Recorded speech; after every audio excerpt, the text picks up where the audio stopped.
Screen. Hold on. You're good. Let's oh. All right. And let me present here. Why aren't we presenting? All right. So, good afternoon, everyone. My name is Rebecca Thomas, and I'm in Las Cruces, New Mexico. It's nice to see everyone. I'm sure you guys had a busy day, so thank you for joining this afternoon. Today, we're going to be discussing language and learning strategies for multi-language or multilingual learners. And I'm also, Alexis is joining me today. Alexis, would you like to introduce yourself? Hi, Alexis Rell. Just glad to be here. Thank you.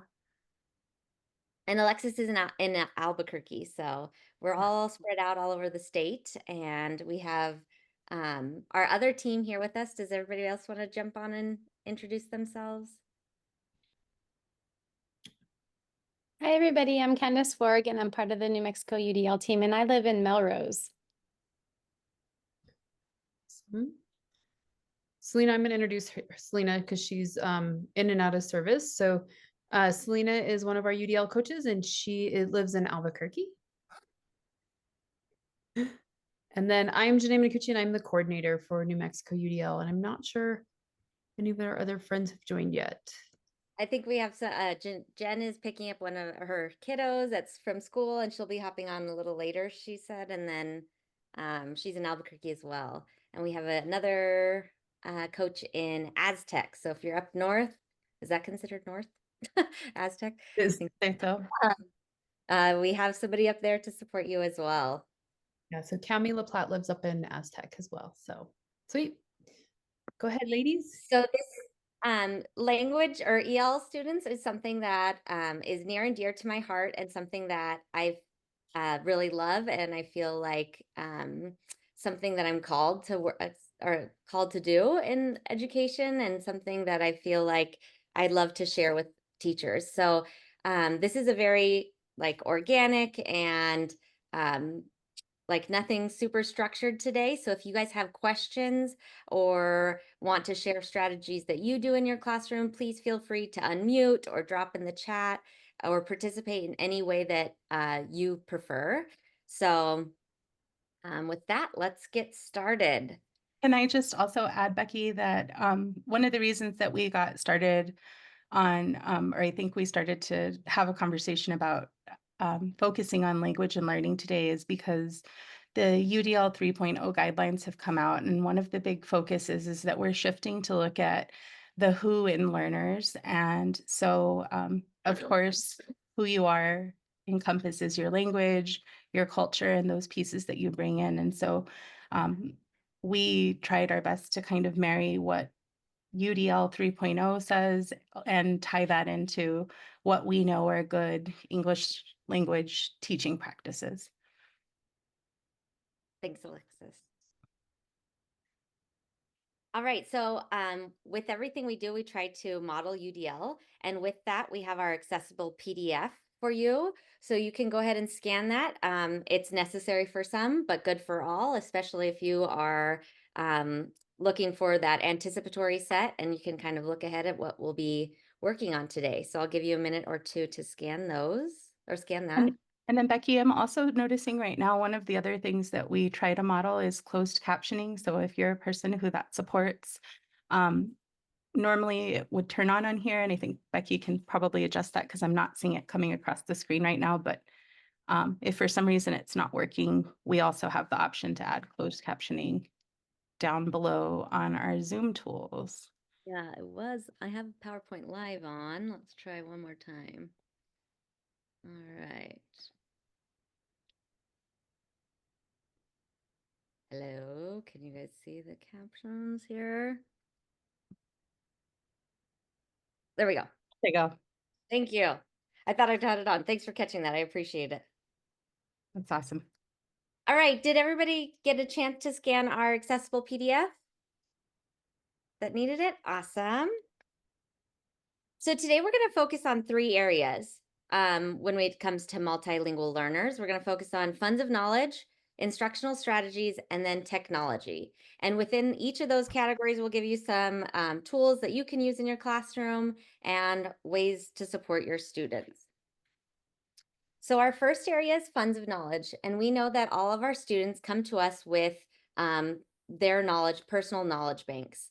And some ways we can tap into those is to build a relationship with students and get to know them, connect your learning to your students' lives and culture, and then use your community as a resource. One way that Alexis and I did this in our classrooms was through home projects. And because we're wrapping up Hispanic Heritage Month, we decided we'd pull in from our Ofrenda home project that we both happened to do. And in this picture on the right here, we were in my first grade classroom, we were learning about Dia de los Muertos and all that it encompassed. And one of those things is an ofrenda. And as we were reading, one of my students said, "Oh, I have an ofrenda set up in my class or in my house." And I encouraged her to bring in the picture. And she did. And then she was able to share the picture with the class and describe all that was on her ofrenda and why it was there. And then that kind of led into a bigger home project where students made, what is that called? I just forgot the word, like dioramas of an ofrenda for either a family member, or if they didn't know anyone who had passed away, they could choose a pet or a celebrity that they wanted to honor and remember. And then students brought in their projects, and we shared it with the class, and then that turned into sharing it with the school too, because we ended up putting it in the hall. So it was a really cool way that organically kind of happened in my class, and students got to share their lives, and we got to kind of connect with each other in different ways. So that was really awesome. Alexis, would you like to share yours? I was muted.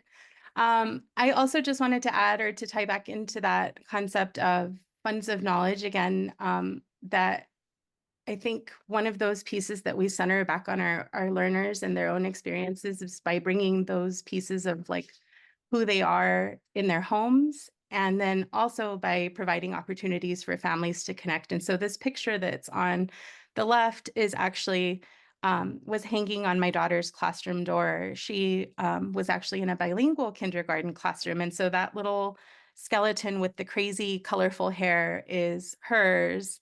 And her teacher sent home the skeleton, kind of like the disguise of turkeys. But again, this one just felt thematic and kind of a fun idea to share in connection with the end of Hispanic Heritage Month. And then again, the Dia de Muertos tied in. And then on our next slide, this is kind of, again, that same tying back to our community. This center picture is actually a picture of a student-created ofrenda that we generated in my 5th grade classroom many years ago. And one of the things that I think is really important when we look at engagement is that we're tying back in again to that student-centered piece. And so each morning at the beginning of my day, we would do an activity called Good Things. And at the beginning, it was just good things. So it was like people sharing random little things that were happening in their day. It was nice because, you know, you hear about people's pets, you learn about their activities. And so again, you have that reflection back to who our students are, and you can kind of start to incorporate their interests into your classroom and what you're teaching. The other thing that I think it really did that I was blown away by was when I started doing good things also became everything things. And so sometimes kids would share things that you wouldn't have expected them to share in such a broad community. And this particular year, it was really wild because my grandfather had passed, I think, in like August. And so maybe at one point the kids knew that I was going to have to be at my grandpa's funeral. And then maybe I had shared that. And through good things and me sharing that, it ended up that we had another student whose grandparent had passed, and then another student whose dog had died. And so all in this little period of time between the beginning of the school year and the time at the end of October, we found that there were a lot of kids in our community who were like going through loss. And so Dia de Muertos was a really nice way to tie back into that piece of who they were as learners, and tie back into their home lives. And so in this picture, you can see they created papel picado themselves that they cut. This is the part of me as a teacher where I had to let go, and like the kids literally hung everything. They put it all up. Like me as my cute teacher self, like I would not have hung it this way, but you have to let that piece go and be like, it's okay if it's not the cutest. But you can see some kids went home and had conversations with family members about who special people were that they had that they had lost. Some of them brought in or printed photos. Some of them didn't have photos, but wanted to remember somebody and drew somebody. Some of them printed, you can see there's some dogs in there. There's a picture of my grandpa on there. And through that, we also tied in some books, A Gift for Abuelita, which also centers on Dia de Muertos. And so we used this circle map to kind of create, like, have conversations about, like, what does Dia de Muertos center around culturally, and how does that tie back to the kids? And then also to build language and vocabulary for students so that they had something to tie back and talk about for themselves. Awesome, thank you. Does anybody else do something similar? Maybe it's not about Dia de los Muertos, but other home projects that you use to connect with your students that they would like to share? No pressure. So Alexis and I were also talking about how we know that in New Mexico we have many, many languages. So we're focusing on Hispanic Heritage Month this month. So that's why we're kind of tying in the Dia de los Muertos theme and talking about that. But we understand that there's many languages here represented here, and that we can connect to all the different cultures as well. This is just one way that we used in our classroom. Awesome. Well, let's keep it moving, and we're moving on to instructional strategies. So with UDL and with EL, or multilingual learners now, we can proactively eliminate barriers for our students by planning our lesson delivery in different ways. So that's something we definitely focus on in UDL, and we're gonna talk about some strategies that can help eliminate those barriers as we continue. And one of those strategies is activating schema or their background knowledge. And this is super important, especially for our ELs, because it helps them connect new knowledge with their knowledge that they already have, and help just really build those foundations for them. And I know we can do this in many ways that you guys probably already do, like pictures and videos and realia. But one way that I really liked to do or activate schema in my class was through a RAN chart. And this is like a bumped up KWL chart. And this is just one I made on a table in Word, and I can show you a better example in just a second. But it was just an anchor chart that I quickly made. And you could even have this top part printed nicely and always up for you. And the first column is prior knowledge, what I think I know. They confirm it, and it's like, here's the kid-friendly language, I guess, is below. So what I think I know, confirmed, yes, misconceptions, oops, new information, or what I learned, and wonderings or questions I still have.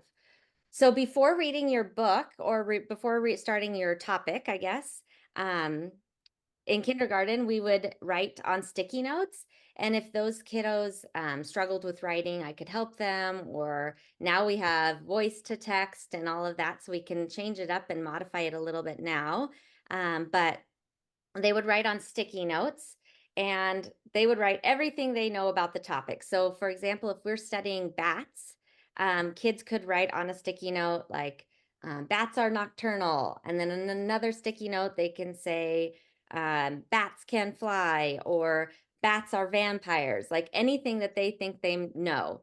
Then after we study that unit and learn about it, they can move their sticky notes into these two sections. So they can move it from, yes, it is confirmed that bats are nocturnal, or bats can fly, but a misconception is that bats are vampires. So then they can move their sticky note over to the oops section.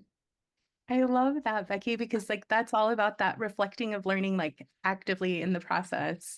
Yeah. And it's kind of like that's why the KWL chart is awesome, but this is like, we all have information that may not be accurate, and this is a great way to kind of check it. So then they can write a new sticky note for new information or wonderings that they still have. I wanted to show you a quick example of it. So this is what it would look like in a more like classroom friendly way. Has anybody used a RAN chart before? Patricia loves it. I don't know if Yay. Patricia has used one yet, but she loves it. And I then love it too.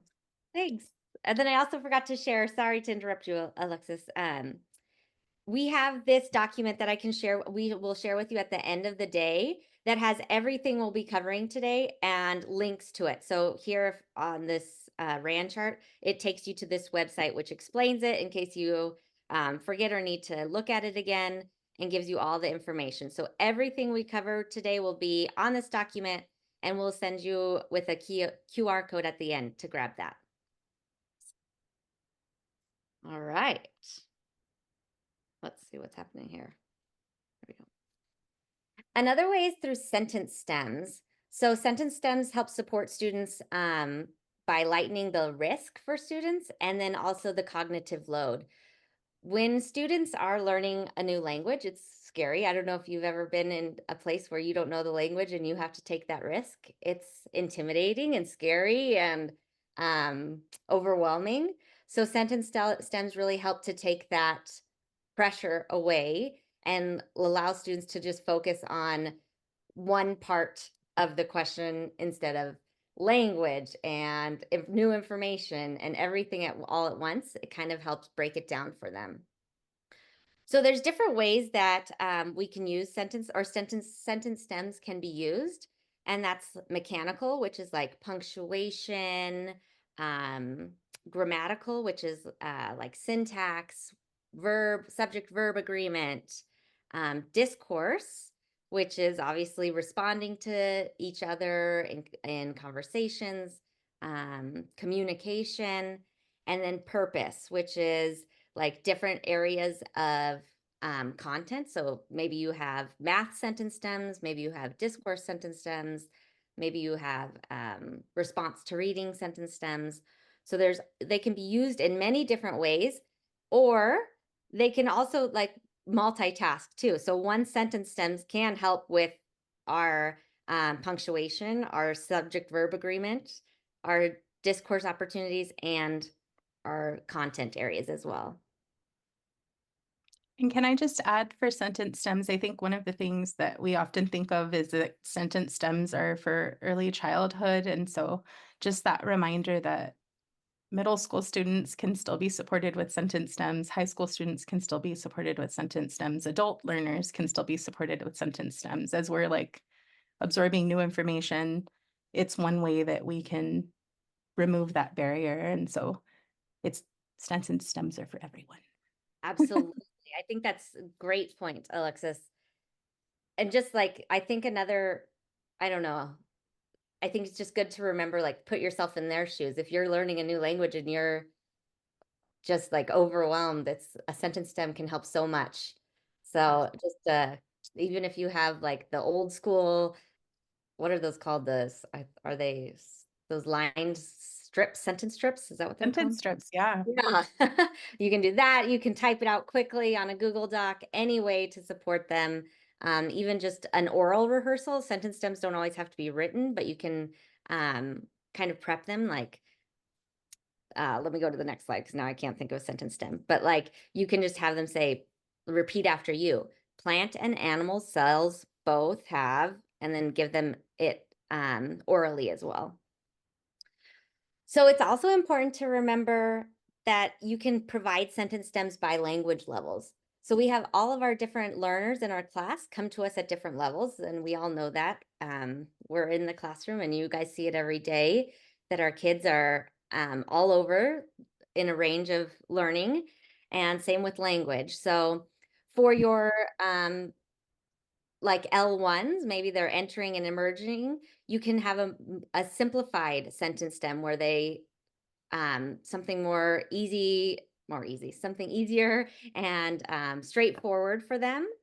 For your maybe L2 or 3s here in developing, you can add some more information that they have to attend to. And then for your higher level students in the expanding, you can make it even more difficult, I guess, or challenging. So some similarities between plant and animal cells include, and that's that like DOK2, that depth of knowledge. So kind of expanding on that as their language levels increase. Do you guys have any questions about sentence stems? Does anyone use sentence stems in their class? I kind of had a wondering, Becky. Yes. I was just thinking, kind of as you were saying this piece about the entering, emerging, developing, expanding. One of the things I always think about is like vocabulary, like when we would have a fill in the blank almost, like do you think that providing vocabulary, like key vocabulary, is an important piece in all levels, or like would you taper off as you got like more in depth? What do you think? I'm just curious, like As far as like a word bank or something for yeah, them? like providing a word bank. I think that's a great strategy and tool. I mean, the kids that are going to need it will use it, and the kids that don't won't. It's just like our other UDL tools. That's how I feel. I think it's awesome to just provide that for them. And especially if you're doing a unit of study or something like that, it's something that they can refer to often. So yeah, I think that's a great option for them. And then if you do feel like the student is relying on that word bank too much and you would like to challenge them, or they want to challenge themselves, you can definitely start to taper it off. But that was a great point, and thanks for bringing that up. Does anybody do word banks in class?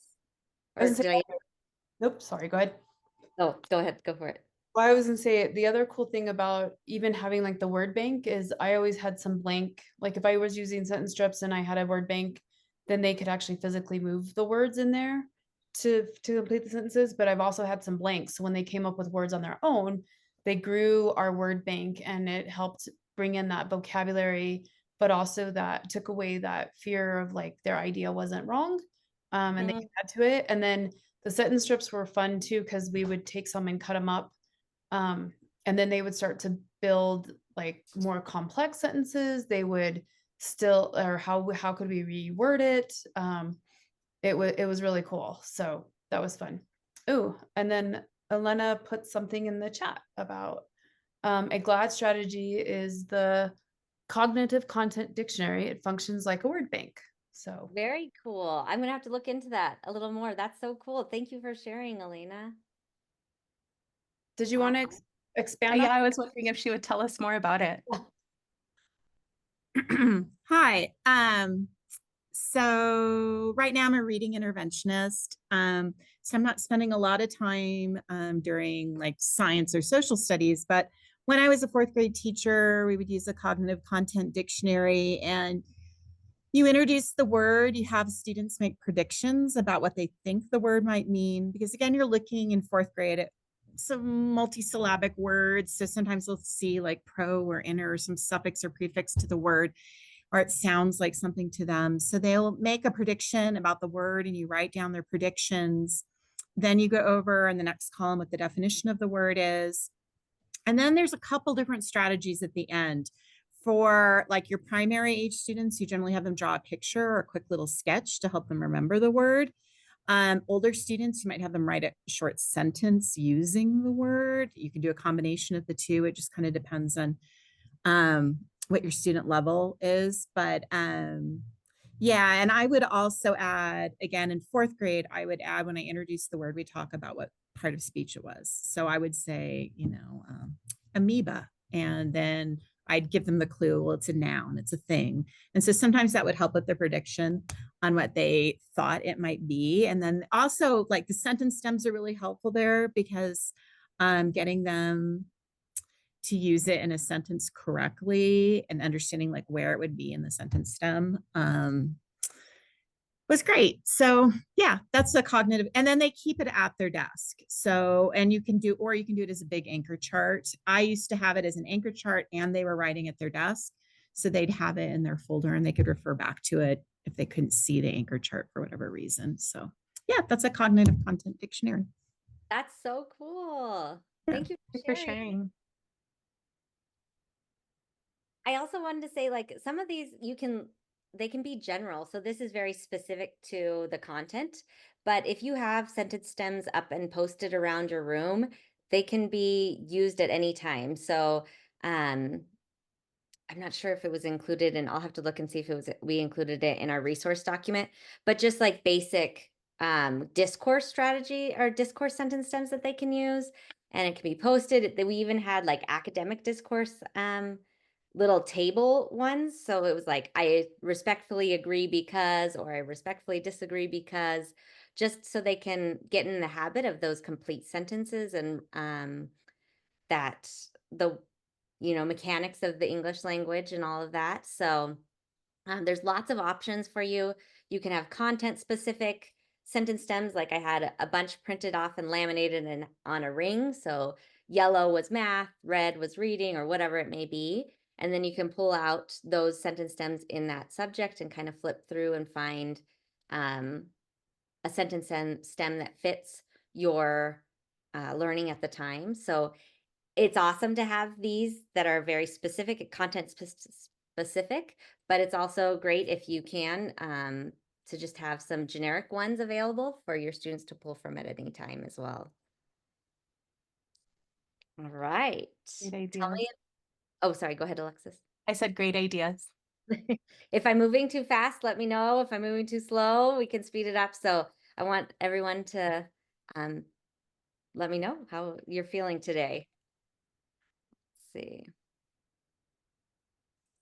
So just like Elena had shared, vocabulary is super important, and she hit on basically most everything I'm going to talk about on this slide. So thank you, Elena. I appreciate it.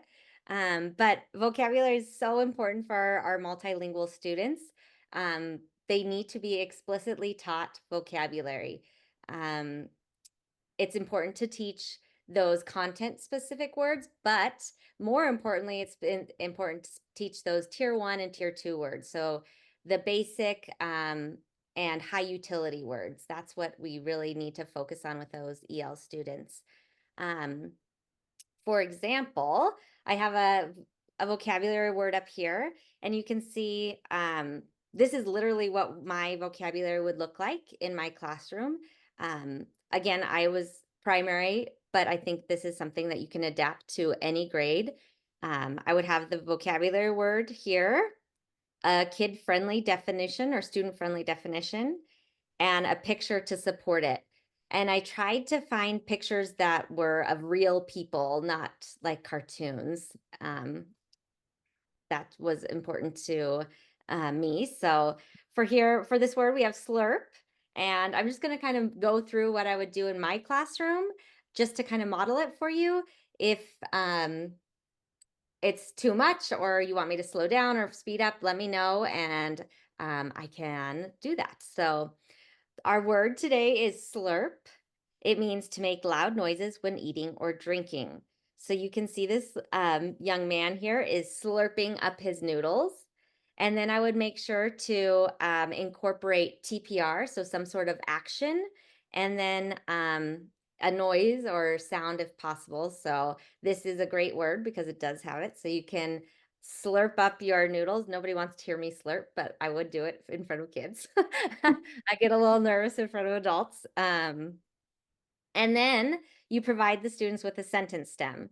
So I slurp when, and then I would give them some examples to make sure that they're using the word correctly. Like Elena said, it's very challenging for some students to understand the meaning and use it correctly in a sentence. So I slurp when I eat noodles. I slurp when I drink milk. I slurp when I eat soup. And then you would give them some think time for them to think about their answer.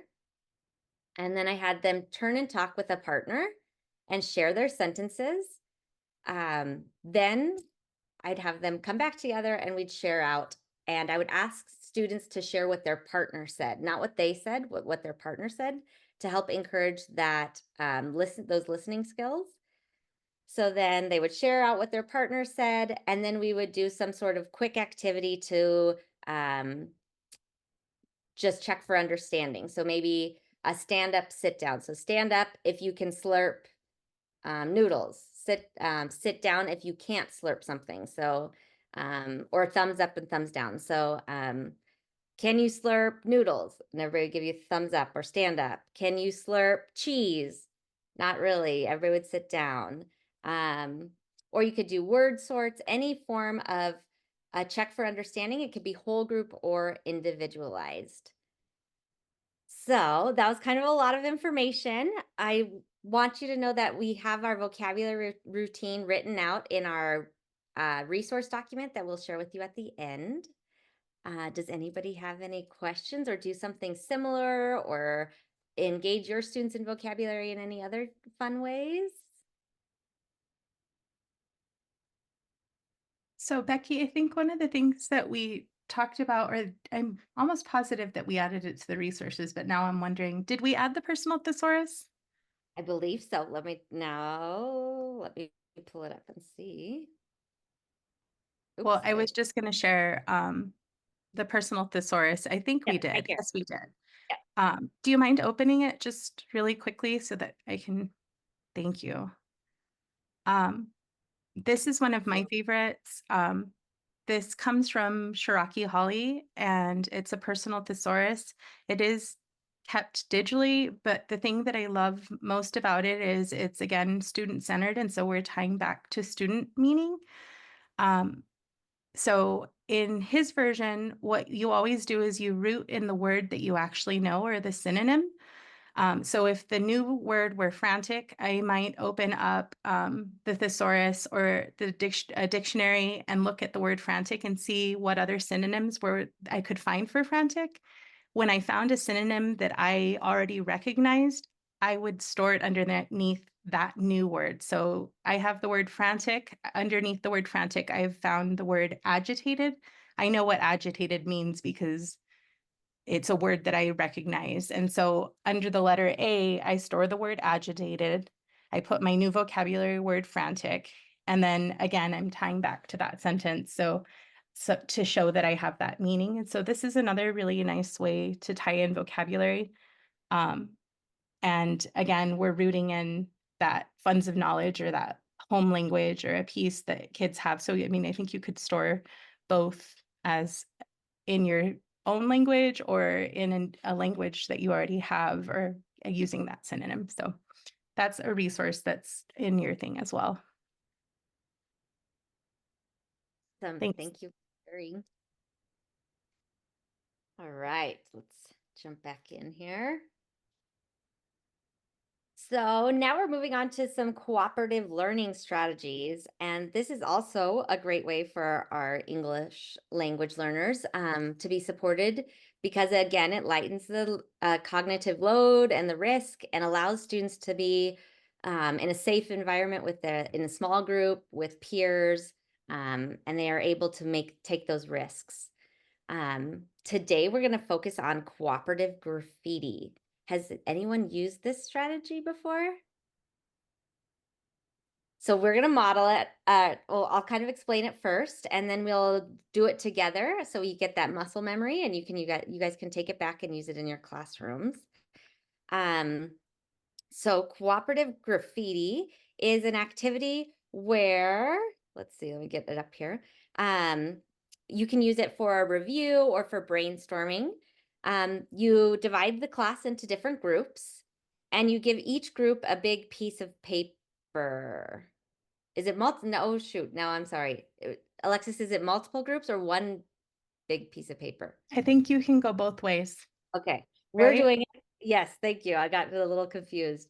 For our next activity, we'll be doing it in one big group because there's not too many of us today. But if you have a large class, yes, you can divide them up into smaller groups, give everyone a blank piece of paper, and then set a time limit for them and have every student write on the paper what they remember about the skill, some wonderings, what they see, what they notice, anything to help build that brainstorm or that will help them to review the content that they were studying. Then after you give them the time is up, then they can share out and you can organize the ideas as a group and move on from there. Did I explain it well, Alexis?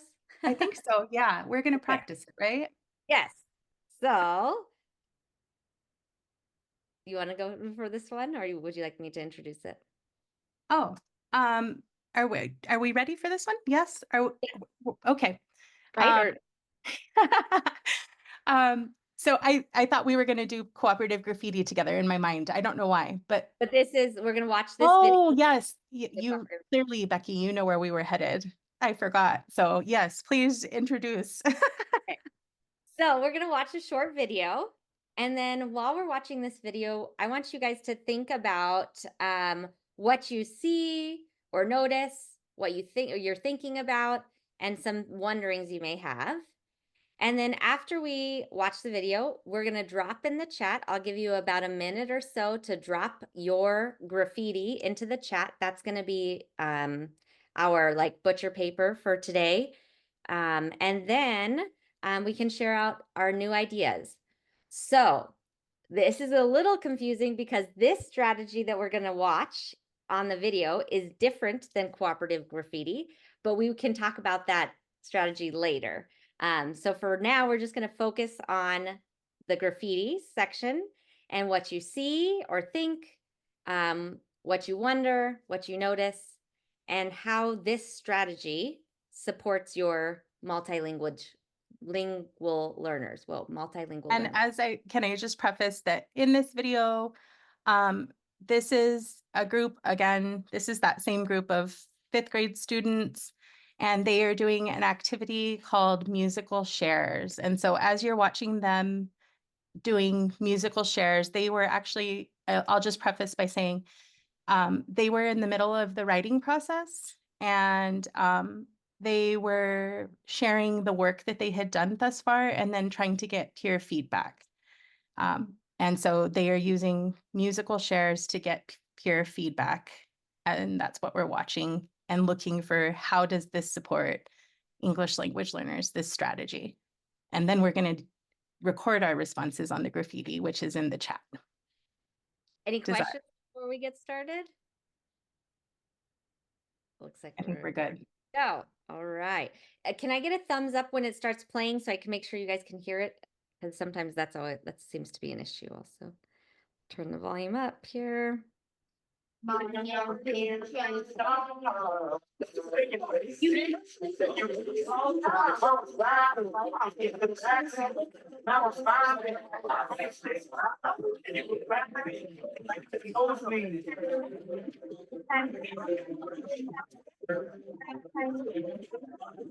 Our audio is a little bit weird, Becky, but I think it's mostly okay. Okay, keep going though. Yeah, I think so, because you really can't hear a lot of the actual conversation anyway. So okay. I wonder if it's my Wi-Fi. Should I start it over or keep going? I think you're okay. Okay.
Is this where you want me to stop?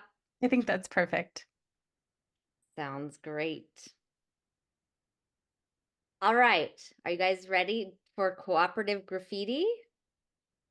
So if everyone can open up the chat. Do we need to explain the strategy any further, Alexis, do you think, to give them background knowledge, or? I think we're good, right? We're just sharing any observations that we have that we notice might be supportive to English learners. All right. So go ahead and drop in the chat. Let's see all that graffiti.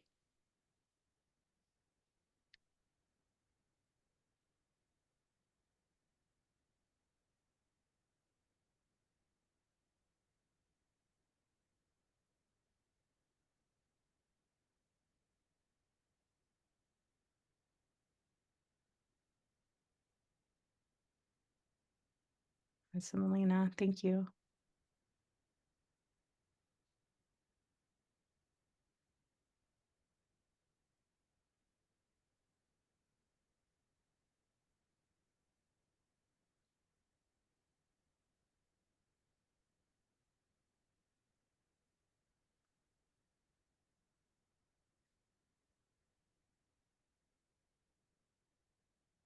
Just so you guys know, the audio on it, there's so much sound happening in the background that you can't actually hear any of the conversations really clearly.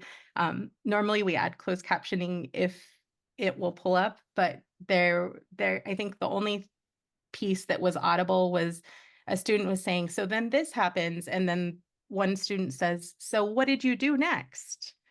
But other than that, like, it's just a lot of chatter because there's so many different conversations happening in this space.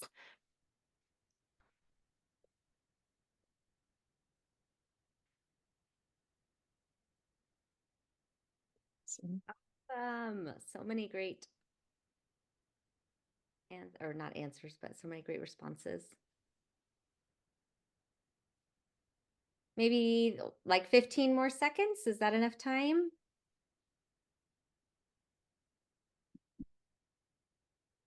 Awesome.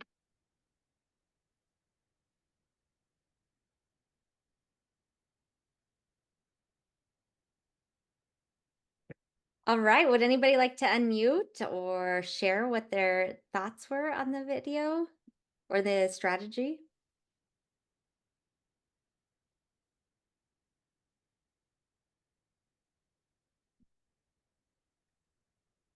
One reoccurring theme that I see is like minimizing threats, working in small groups, non-threatening environment, and movement. Lots of movement. Students are able to get up and move, get some oxygen and glucose to their brains, and they were engaged and focused. Alexis, did you see? The ones that I noticed, and what I was going to say is, I think if we were in the classroom in the cooperative graffiti in this moment, we would actually have you guys break those themes apart. Like Becky, I think instinctually went to break them apart for us, but as students, we could kind of start to look for those common themes together and group those ideas together. Some of the ones that I heard were, again, I saw that turn taking, lots of oral language practice, hearing other people modeling language for you. And then Misty was the only one who caught this, which I appreciated. Misty was the kids have their writing, their writing tools, and they have their notebooks in front of them to kind of support that speech and language so that they have that opportunity to record thoughts and ideas, and also like something visual to reference for themselves so that they feel supported and not scared to have those conversations with other peers. Awesome. What other cooperative learning strategies do you guys use in your class? Anyone want to unmute? I know at our last cafe, Alexis and Candace went over, oh no, jigsaw. My brain stopped there for a second. I got brought it back though. The jigsaw activity. Did anyone have a chance to try that if you were at our last cafe? Yeah.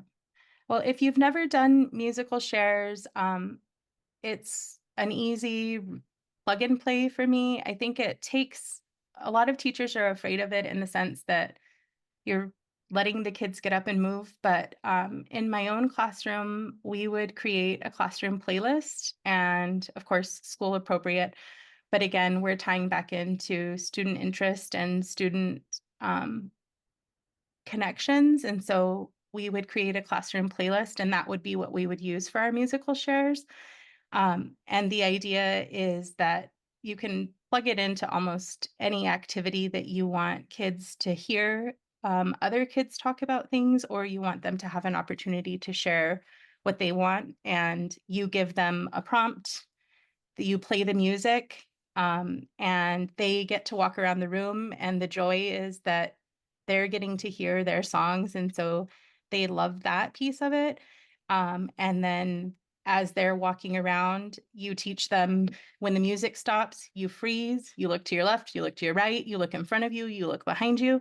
Whoever is the closest person to you is the person you would go to. And you start like, again, like low stress. So obviously this class has been together for a long time, that they trust each other to talk about their stories and their writing. But at the beginning, you can start with something simple like talk about your pets or whatever it happens to be. And then once they've had like that 1 or 2 minutes to have a conversation, you make sure that like both partners have had a chance to share, and then you play the music again and they get to walk around.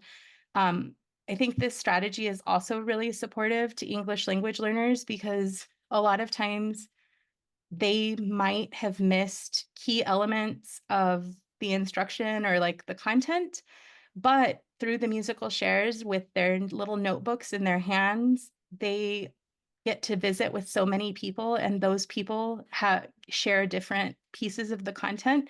By the end, they've kind of gotten either a review of what they maybe have missed, or they didn't get a review. They either got that information for the first time, or they've gotten a review of what they've missed, and or need to hear more than once. And so it's supportive of those English language learners, again, because they're hearing other peers who are stronger in language model that language. They're also catching up on pieces that they missed, and they're getting that repetition. And then they can, even if they didn't have an answer the first time to share, it's an opportunity to have that language and then use that language on their next turn. And so again, even though maybe that first time I didn't know what to say, the second time that I get to somebody else, now I've heard somebody share something. And so now I have something to respond to. And so I feel successful in my classroom and connected. And I think that's a great point. Like, the whole point of cooperative learning is that the peers or their peers support them. So Alexis and I, when we were creating this, we realized that we both did the same strategies, but they were called different things. But one of the, like, so I did this in my classroom, but I was trained in Kagan, so we called it quiz stand up hand up pair up, but it's the exact same thing, just different name.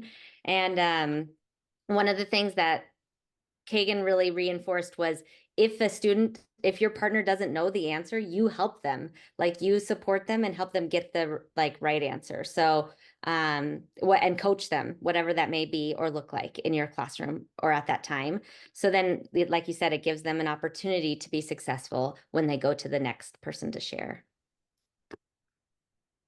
And Becky, I just want to add that Elena had added, she says you can give students a sticky note with a vocabulary word, and then they walk around the room and share their word with each other. They trade sticky notes, then they repeat the process until they encounter traded or have traded all of the words in the room.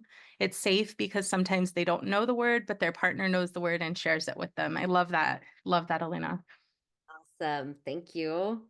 And we included this strategy along with many, many others on our resource document. And each strategy has a brief explanation of how to use it in your classroom. So that's a great starting point for you if you want to incorporate some cooperative learning in your classroom. All right, let's see. My closed captionings went off here. Let's see if I can get those back up. Here we go. And now I can't, oh, there, sorry. So our next strategy we have is anchor charts and graphic organizers. This was something that I loved using in my classroom. I taught primary, and I was a kindergarten and first grade teacher. So I really loved using this circle map as an anchor chart for our letters and numbers. We would co-create them as a class. So that was something that I had to get over, like Alexis said with her ofrendas, allowing the students to decorate them. I had to get over that it wasn't always going to be pretty and perfect. And I had to let go of that and just have the students help and make it a classroom created anchor chart. And when they co-create the chart with you, they're more apt to use it.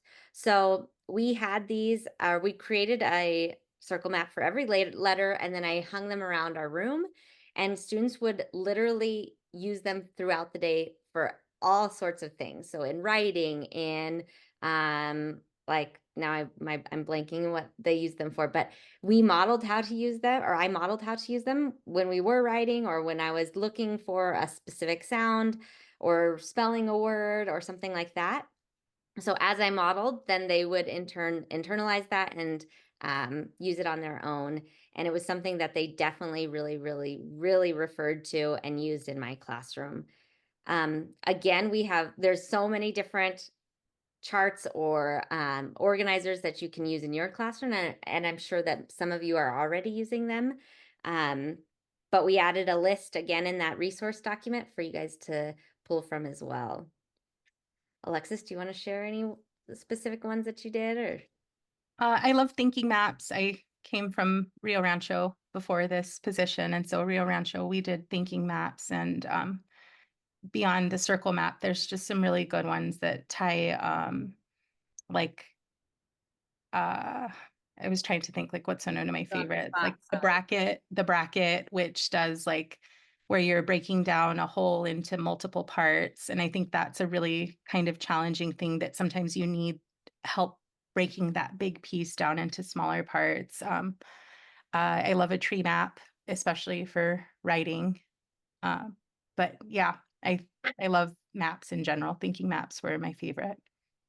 and those graphic are like the RAN chart, like we had talked about at the very beginning. That's definitely something that anchors their learning. So that's something that you create with the students and helps them as well. So lots of strategies that overlap as well. Mm-hmm. All right, we're moving right along.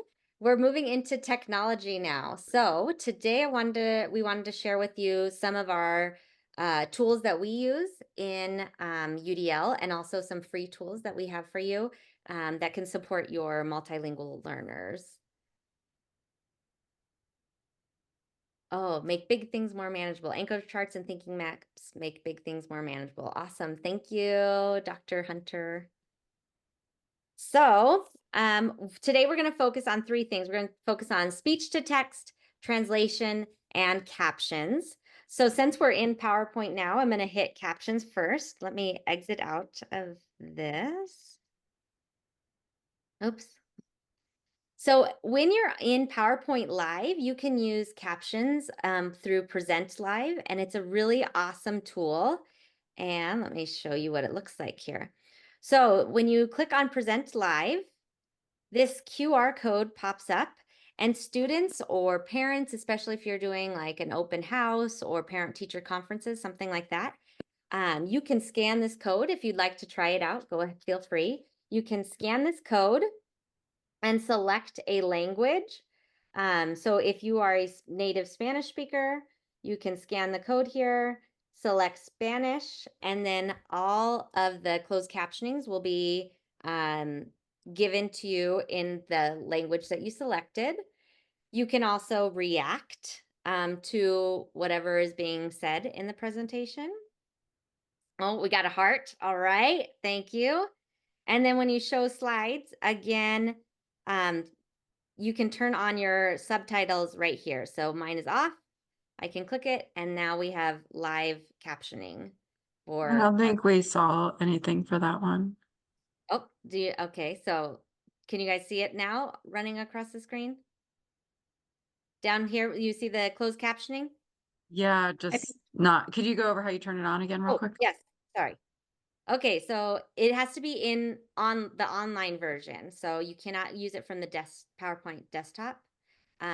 You're going to go to present live, and it will pop up, and then you can just, this little box at the bottom, you may not see it because I'm in present mode, but it says turn subtitles on, and you can click that, and then it will pop up. Thank you. You're welcome. So that's a easy way to remove those barriers for students. Any questions there? And I think it has, hundreds of languages. Is that right? Yeah. Do we know? I remember, I wrote it down at one point. Let me see if I can find it. It's like 150 at least, I think. So Vietnamese, if you don't have access to a translator of some kind, that's something to work in a pinch. Absolutely. All right. So let me go into our speech to text. This is a great free option if you do not are not part of our project. We have Google voice typing. So here I have a Google Doc open, and I can go into tools, and I can go into voice typing here. And when I click on the speaker button, it will record what I'm saying and type it out for me. So that really lightens that cognitive load for our EL students, and allows them to focus on what they're trying to say instead of that encoding and decoding of writing. So great tool for you. We also have that with our co-writer tool here. If you are part of our project, we have co-writer here, and you can see down below we have our speech to text. I'm not sure if they got Equatio.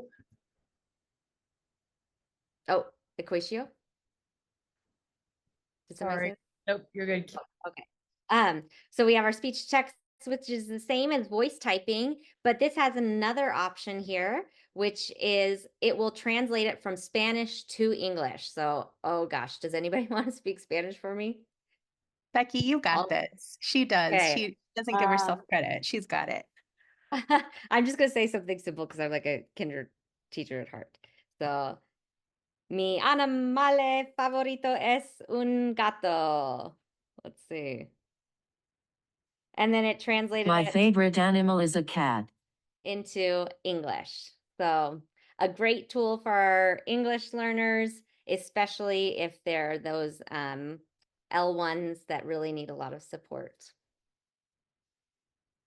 Any questions there? I was All just right. add that I love the speech to text in the sense that sometimes our kids are stuck in that hurdle of like they think they're not writers, and just by hitting that mic and having them talk, all of a sudden they're blown away by how much they really know about something, and that gives them that confidence to kind of get that next piece out and start to really like look at their sentences and break those pieces down. Absolutely. That blank page staring back at you can be so overwhelming. So that like takes that away. All right. I'm going to shut off my co-writer here. And last we have a translation. And that again, I wanted to show you through one of our tools that we share, and that's Snap and Read. So here I have just a kid-friendly article pulled up from Dogo News focusing on Hispanic Heritage Month since we just wrapped it up. I'm going to turn on our Snap and Read here. And I have translation turned on for to Spanish. And I can highlight this text here and it will translate it into Spanish. And then I can have it read to me in Spanish as well. El mes de la herencia hispana se celebra anualmente en los You can change the speed, the voice, all of that. And I know somebody on our team knows it, but I do not. Does anybody know how many languages Snap and Read translates into? 153 or so. Awesome. So lots of options, not just Spanish. Again, this tool supports all of our learners. Anyone know if it has Danae? Ooh, let's look.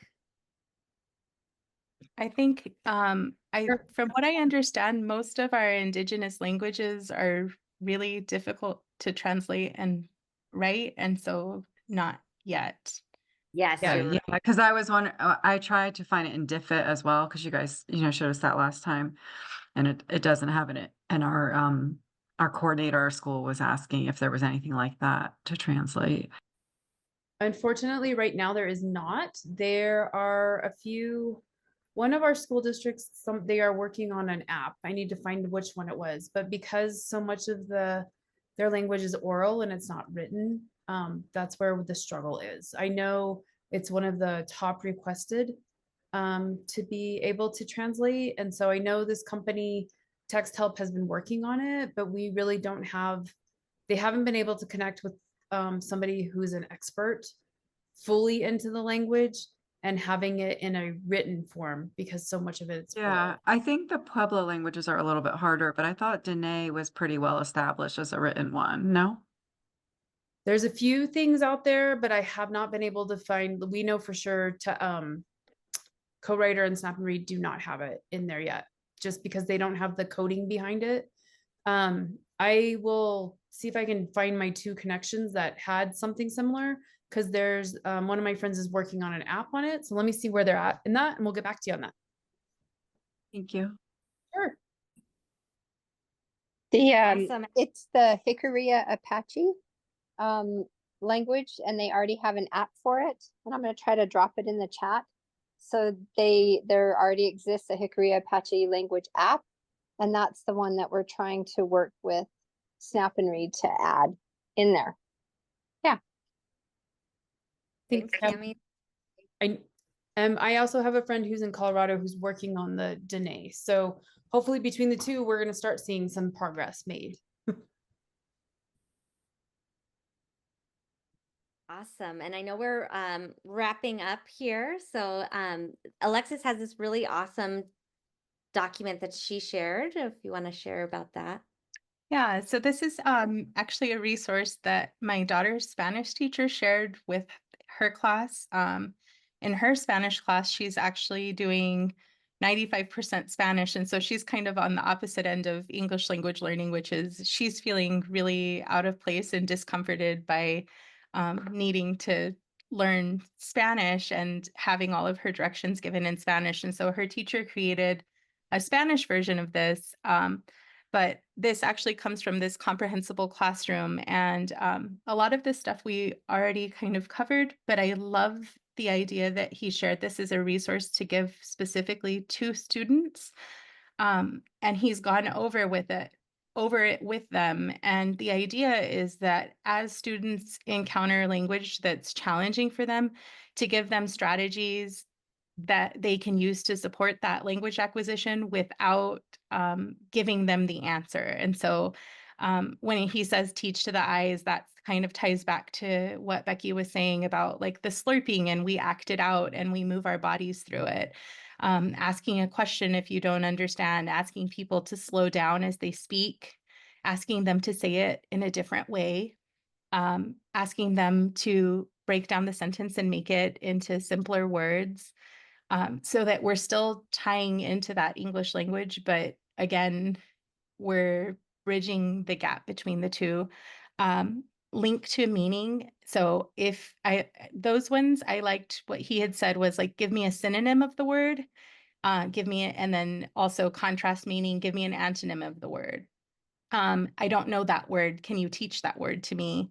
acting as you're talking through it, making sound effects, which again ties back into where we were with Becky, personalizing. So trying to tie it back to, again, who they are as learners or something that you know that they're already interested in so that they have that frame of reference and that connection, acting it as much as possible, draw it, asking for someone to use props to describe it. And so I think, again, tying back to that UDL 3.0 and making it learner-centered and learner-empowered, this is that piece that we're giving our students the tools to not rely on us to get through things that they don't understand. We're giving them strategies that they can kind of break down and model on their own. And so I really love this for that. It's a cool visual too. I think it's like just a quick and easy way to like reference. So that's awesome. Thank you for sharing. And then here's our, Janae dropped our resources page in the chat, but we also have this QR code for you to scan. And we appreciate you guys joining today. We hope that you can take some of our strategies that we shared today back into the classrooms tomorrow. And you'll join us for our next cafe. If you have any questions or need support with anything EL or any support in any way, we'd be happy to help. Here is our contact information. You can email us. This is our joint email, so we'll all have access to it, and you may get 7 answers, or so feel free to email us, follow us on all social media platforms, and we look forward to seeing you guys soon. Thank you so much. Thank you so much. Good job, ladies. We'll also publish this to our YouTube channel, so feel free to follow our channel. Oh, we didn't have YouTube on there. I guess we could add YouTube. That's okay. We can keep promoting it. So good job, ladies. Thank you. We'll hang for just a little bit to see if anybody's left, if questions, so feel free. Thank you.